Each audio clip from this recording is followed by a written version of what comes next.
Welcome to the Stairway to Heaven. We're coming to you bringing insights into the ever-changing high-frequency currents now bathing the planet and their effect on us all.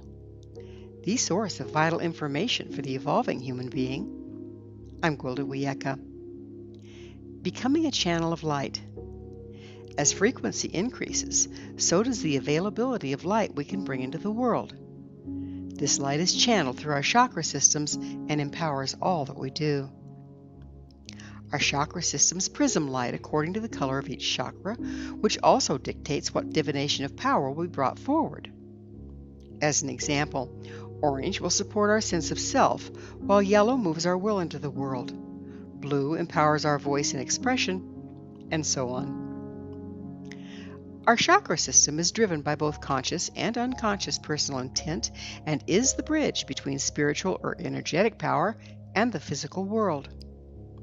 The chakra system's ability to accurately channel light is greatly impacted by any restrictions we may carry. Damage or distortion in any of our four levels, physical, emotional, mental, or spiritual, impinge the corresponding chakras and reduce the range of light we can access. Therefore, the amount of power we're able to bring into the world is dictated by health and clarity and balance of our physical, emotional, mental, and spiritual bodies. As the available light increases, so does the need for clarity on all levels, putting pressure on any toxicity present. This can be demonstrated by water moving through a pipe.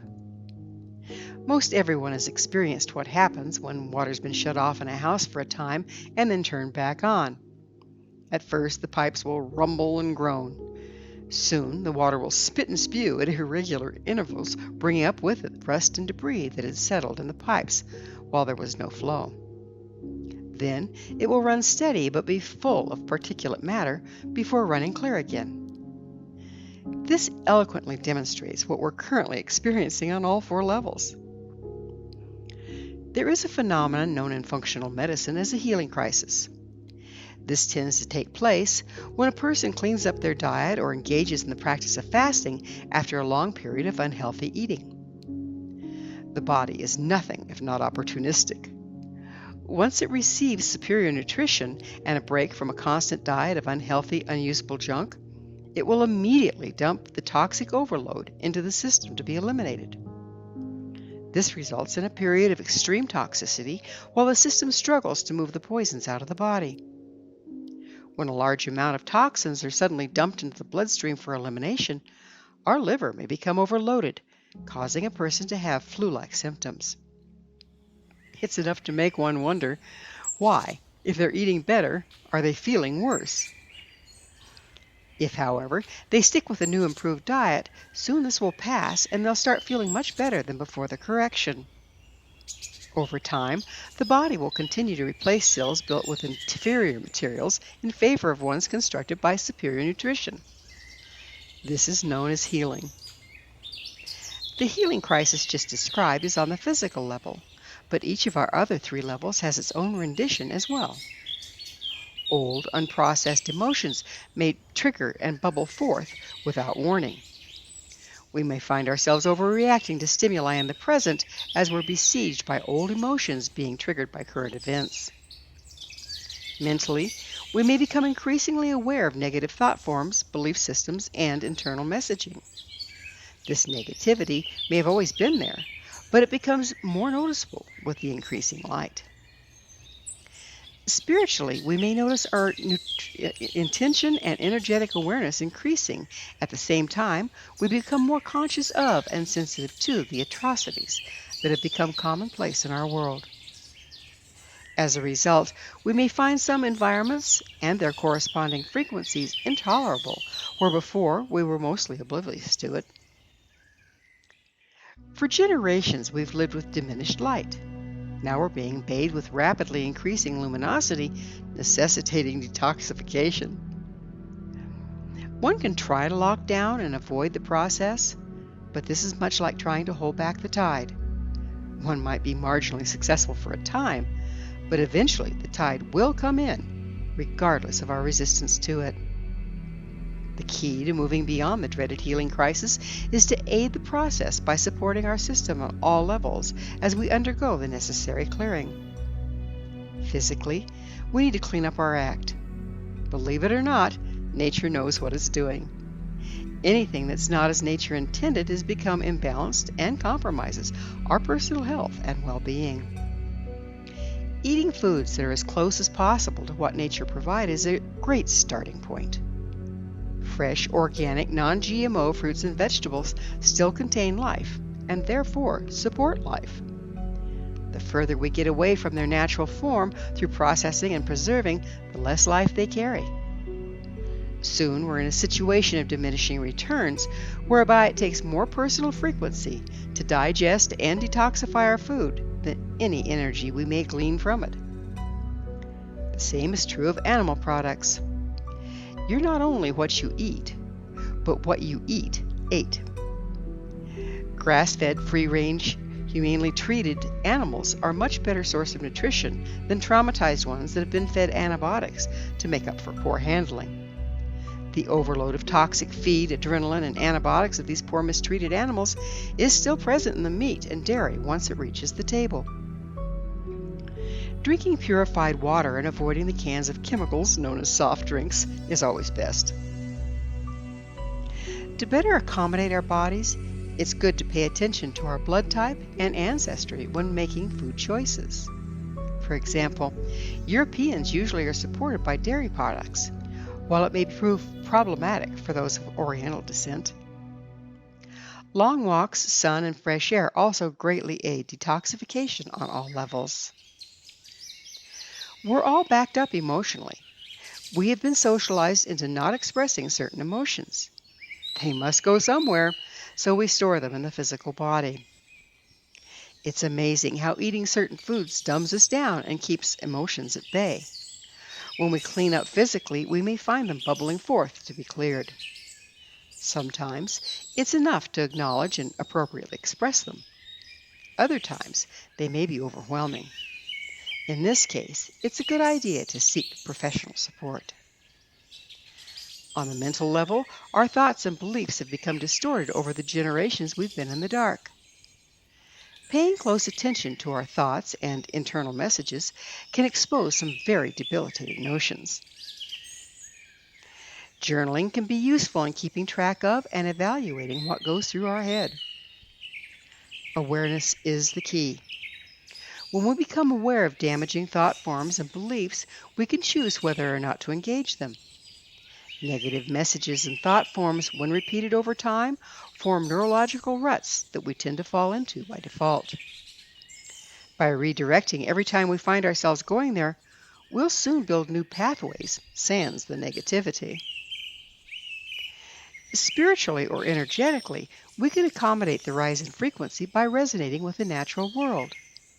The earth, and through her, all the plants and animals automatically rebalance themselves as the ambient frequency increases or decreases. Staying in tune with the natural rhythms of life can help us resonate with the rapidly fluctuating, overloading frequencies at hand. The Earth's elements, water, air, earth, and fire, must also always counterbalance each other. Whether in nature or in our bodies, this delicate balance is a moving target. This has been recognized for generations by many Eastern healing modalities. Maintaining balanced elements can be accomplished by frequently exposing ourselves to bodies of water, such as lakes, streams, or the ocean, taking brisk walks outside and breathing fresh air, walking barefoot in the grass or on the beach, and enjoying fire in the form of sunlight or a campfire. These activities need to be engaged in regularly, as frequencies and with them elemental balance is rapidly fluctuating at this time. The seasons also have their own balancing properties within the changing frequencies. Different seasons support varying processes and activities. Spring is a great time to fast and purify our bodies on all 4 levels. We can do a physical fast. We can also mentally fast from media, emotionally fast from negativity, and spiritually fast from low-frequency things and places. It's also advised to use this time to clean and organize our environments, preparing for new growth. Summer supports growth and rebuilding on all levels. It's the time of bringing what's formed in the ethers of our imagination into the physical world. Fall is a time of discernment. It's the season to harvest and store what we've grown in preparation for the return of winter. As we harvest, it's important to let go of what no longer serves to be composted, broken down to its constituent parts to be repurposed in the spring. Winter is a time of being still and moving inward. Taking advantage of the dark season can help one access and explore the hidden corners of our psyche, thus granting us greater self-awareness. With greater awareness, we can be more conscious of what we're intending. Intentions drive manifestation and dictate what we create. Between winter and spring is a still point, a time of empty, giving us the opportunity to reevaluate what's important to us, unencumbered by the aspirations of the past. This facilitates clarifying our intent for the upcoming times of planting and growth. By paying attention to the seasons, our ability to manifest is greatly enhanced, regardless of the ambient frequency. But during times of increased frequency, everything is accelerated, leaving less room for error. For instance, if we're not conscious of letting go of what no longer serves, we become burdened by it, taking away from the energy we have available to put towards creating anew. It also does not leave room for the new things we have intended to move into our lives. Times of higher frequency require the ability to change directions rapidly. Thus, they have no tolerance for hoarding, as we need to stay unencumbered and light on our feet. Fortunately, we can engage activities supported by different seasons any time of the year. For instance, it's not necessary to wait until spring to start new projects. If we understand the principles, when we choose to initiate something, we can focus on the energy of spring at any time of year. If we make a point of aligning and cooperating with the seasons, we embody them, making their frequency available to be used at any time. Another way of aligning with the natural world is to eat what locally grows in the season. This would involve fresh greens in the spring, seasonal fruit and vegetables in the summer, squash and apples as they become available in the fall, and fruits and vegetables that can be stored, such as apples, winter squash, carrots, and grains during the winter. Though these guidelines can be extremely helpful as we undergo the evolutionary process, it's important not to beat ourselves up with them. If we guilt ourselves over not doing all the things we know will support us, we're missing the point altogether. Guilt is low frequency and thus detrimental. It's also counterproductive in the extreme. If we allow ourselves to go into guilt for not following some of the guidelines, in effect, we undo all the good from the ones we have managed to incorporate. Perfection is not the point. The goal is to increasingly rejoin the natural ebb and flow of life. It's not about doing it all, but every little thing we do to support our frequency clears the way to rejoining the circle of life. The more we're one with all that is, the more we're supported by the way life works. Be gentle with yourself and others as we undergo this amazing but challenging transition. Soon, as we willingly engage this process, we will reclaim our birthright as conscious channels of light. By channeling light into the world, we gain the power and vision to be where we need to be, doing what we need to be doing at the perfect moment to manifest our dreams. Thank you for joining me, Gwilda Wiyaka, on the Stairway to Heaven, where we provide updates on the energetic currents facilitating our evolution into conscious, powerful co-creators. As I'm sure you've noticed, not only do the Stairway to Heaven episodes stand alone, but they weave together to form a map to evolution and personal empowerment as we enter the new era. To revisit this or any of our past episodes, visit our archives at www.stairwaytoheavenmedia.com. If you'd like to find out more about me, my school, and the evolutionary tools we offer, visit www.findyourpathhome.com. Until next time, may you be blessed on your sacred path to wholeness. We are here. The time is now.